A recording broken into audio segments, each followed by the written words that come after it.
In today's video we're going to be making a Stinger missile. It's a spin stabilised rocket or a stickless rocket. It's going to be about a 12.5mm or half-inch inside diameter by about 40mm or an inch and a half long. We're going to need some tooling. There I've got a little base with a spindle, a hollow rammer and a solid rammer. I've got a funnel, drill bit for cleaning out the rammer. We've got some nozzle mix, which is clay and grit. Mixed in with paraffin wax that we've heated up and then screen granulated. That's going to form the nozzle, and we've also got some fuel there. That's just a standard 75 15 10 black powder mix, been ball milled for about half an hour just to get it well mixed, and we've just added in a little bit of titanium and a bit of magnesium just to give it a bit of a spark effect. Looks pretty good at night. So to start with, we're going to ram the nozzle. So we put the tube on the tooling. I'm going to use about 2 of these small scoops nozzle mix to create the nozzle. Get all that in there. I'm going to press that today. We've got an O-ring on the rammer that stops any dust and bits and pieces coming back out past the rammer. Not so important with the nozzle, but quite important with the black powder. Now it's in a 2-ton arbor press, so we've given that a bit of a press. We can pull out the rammer. We'll take this off the spindle. Any excess you can see there, it's formed quite a nice nozzle. It's nice and glossy from the wax with the clay, also very, very solid.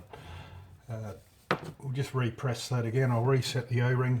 There's another reason we use the O-ring on the first rammer with these, is we'll need to mark where to drill the vent hole. So the O-ring will show us that. Just give that a quick press again. We'll pull the rammer out.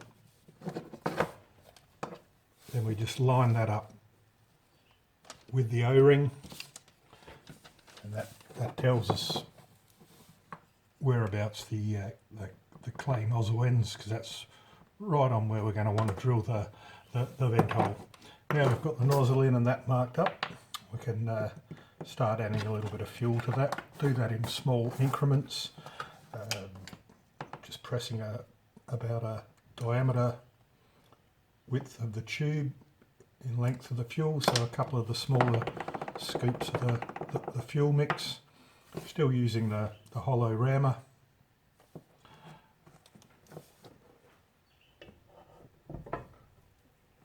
Once the fuel mix is pressed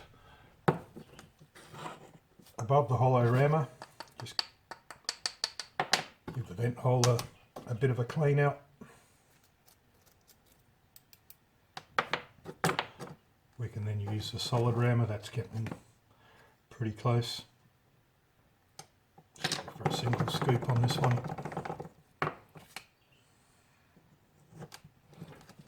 Once again with the hollow rammer, don't want to risk bending the spindle.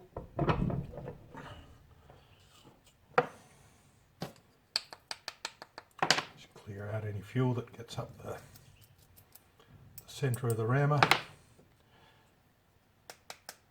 And it's well and truly cleared the spindle, so I can now use the solid rammer.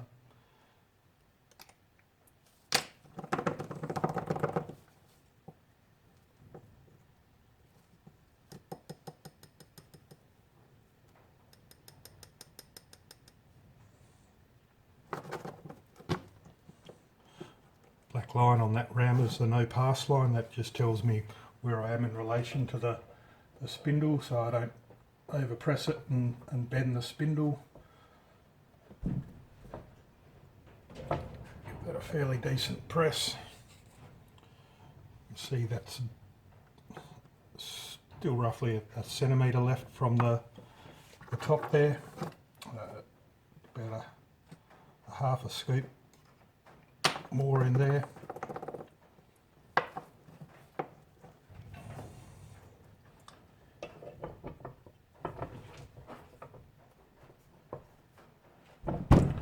Using a 2-ton arbor press, but you Could use a rubber mallet and just hammer this or ram this with the hammer.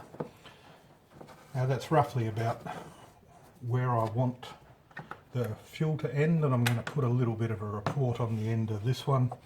Fairly simple with these little guys, it's nothing special. Use a little bit of 70-30 flash.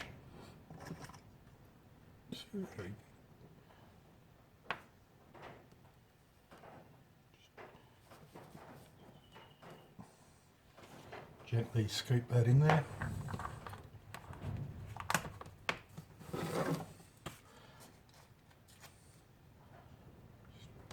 Chuck a bit of tissue on top of the flash and very gently just push him down a little bit.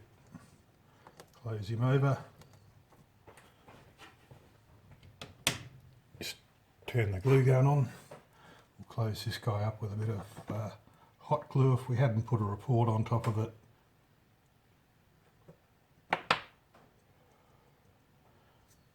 We could have put another layer of clay in and just rammed it to form a top bulkhead. Just waiting for the glue gun to heat up with that one. Just going to put a little bit more tissue there just to build up a bit of a layer on top of the flash there.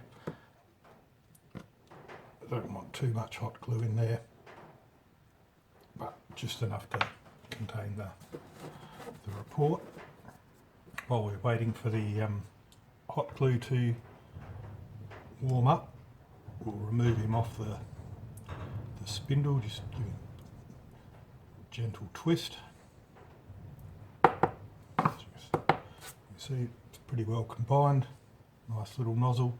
The next thing we need to do is drill the vent hole. That needs to be drilled on an angle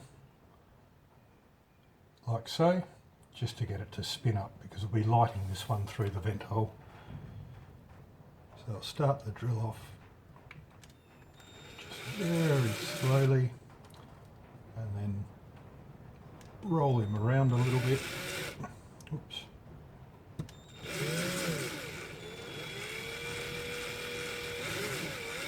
Get it going on the right angle.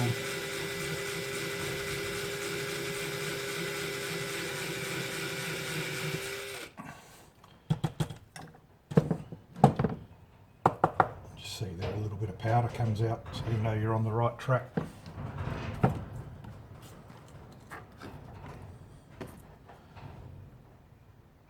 I'm going to fuse up the vent hole I've drilled is about a 2mm vent hole, and I'm using 1.8mm visco fuse. Once you've slid the fuse in there, just a little bit of masking tape. Bend the fuse up along the body.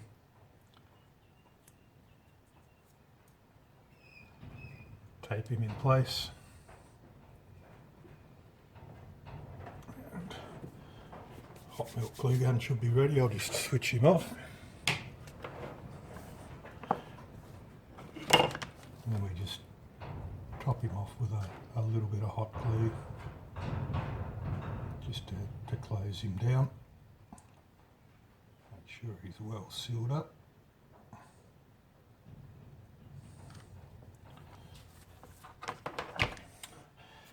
Now these little guys generally take off straight off the ground without too many worries, but they can take off in all sorts of directions. As I'm going to be filming this one to see how it goes, I want him to fly straight, so we're going to make up a launch block. It's pretty simple for these little guys.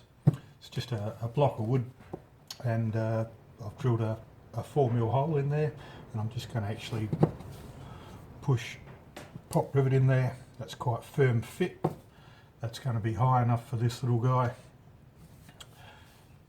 The pin needs to be thinner than the core, and it needs to sit up above the wood so it can spin really easy. And there's your 12.5mm Stinger missile and a launch block. All done. Easy peasy. Time to go outside and light it.